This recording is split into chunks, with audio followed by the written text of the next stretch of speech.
A boy, sitting on a farm in Marceline, Missouri, with a pencil and paper in hand, sketching the world as he wished it could be. Asterisk. His name was Walt Disney. But back then, he was just Walt, a dreamer who loved to draw animals and cartoons. But what most people don't know is, behind Mickey Mouse and Disneyland was a man who faced more failure than most could ever bear. In his early 20s, Walt started a company called Overcame Studios.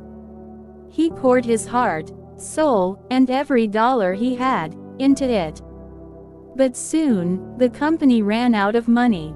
His dream collapsed into bankruptcy. Imagine being so broke that you had to live in your office, sometimes eating cold beans out of a can. That was Walt. People told him to give up, get a real job. But Walt had a vision only he could see.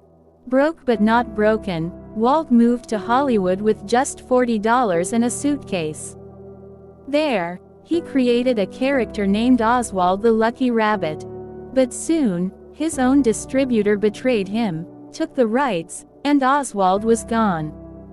Heartbroken and angry, Walt sketched a little mouse on the train ride home. That mouse would change the world. Mickey Mouse wasn't born from success. He was born from loss, heartbreak, and desperation. Mickey became an icon, but Walt still struggled. His first full-length animated film, Snow White and the Seven Dwarfs, was called Disney's Folly. Critics said nobody would sit through a cartoon movie. But when it premiered in 1937, people wept. Snow White made history, and Walt's studio became a powerhouse. Yet even then, challenges didn't stop. Strikes, World War II, money problems. Each time Walt had to fight to keep his dreams alive. In the early 1950s, Walt dreamed of a magical place where families could laugh, explore, and believe in fairy tales together. Everyone, including his own brother Roy, told him it was impossible. Banks wouldn't lend him money. Critics mocked him, calling it Walt's folly.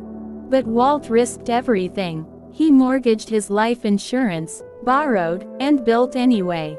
July 17, 1955, Disneyland's opening day. The roads were jammed. Fake tickets were sold by scalpers. The temperature soared to over 100 degrees Fahrenheit. Asphalt melted, trapping women's high heels. Rides broke down, and water fountains didn't work. Newspapers called it a disaster.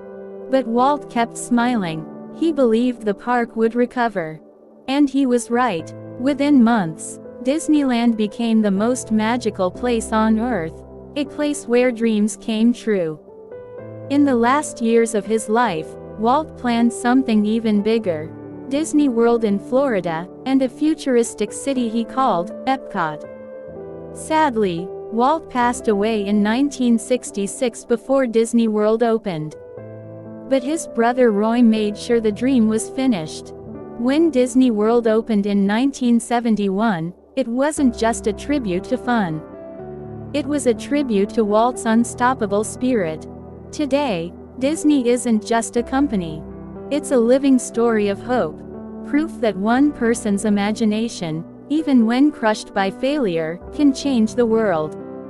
Walt Disney once said, "Fountain pen, all our dreams can come true, if we have the courage to pursue them."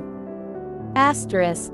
So next time you see Mickey Mouse or walk into Disneyland, remember, behind every smile and every castle, there was a man who refused to give up, even when the world told him to. That man was Walt Disney. Glowing star.